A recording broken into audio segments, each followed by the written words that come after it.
Hi boss, আমি শিবু। যদি তোমরা মনে করে থাকো যে এই যে স্টেশনের পাশ থেকে যে দোকানগুলোকে ভেঙে ফেলা হচ্ছে বা উঠিয়ে দেওয়া হচ্ছে, এটা যদি তোমার মতে বলে যে এটা ঠিক, তাহলেও তুমি ভুল। আর যদি তোমার মতে বলে যে এগুলো ভুল করা হচ্ছে, তাহলেও তুমি ভুল। যদি আমার বা তোমার সেই স্টেশনের পাশে যদি দোকানটা যদি থাকতো আর সরকার সেটা এক রাতের মধ্যে ভেঙে দিত, তাহলেই তোমরা মনে করো যে তার সাথে কতটা খারাপ করা হচ্ছে। এটাতেই তাদের ফ্যামিলি সার্ভাইভ করতো আর এটাকেই তারা উঠিয়ে দিল। ফুটপাতটা হচ্ছে গভর্নমেন্টের জমি, আর তুমি যদি মনে করে থাকো যে এইখানে তুমি সারাটা জীবন তোমার দোকানটাকে কাটিয়ে দেবে, তা তো কোনোদিনও হয় না, তাই না? দেখো, একদিন না একদিন তোমাকে ওইখান থেকে উঠতে হতোই।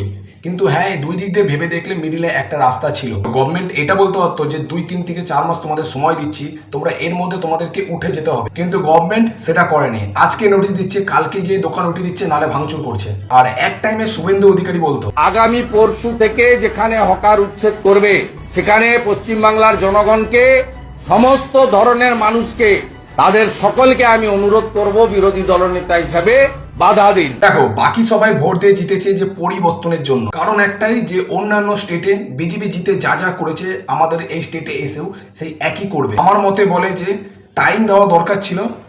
ওয়েস্ট বেঙ্গলে আরো অনেক কাজ আছে, সেগুলো করা প্রথমে দরকার ছিল। তোমাদের এটা নিয়ে কি মনে হয় অবশ্যই কমেন্টে জানাবে। দেখা হচ্ছে নতুন একটা কোনো ভিডিওতে, ততক্ষণের জন্য বাই।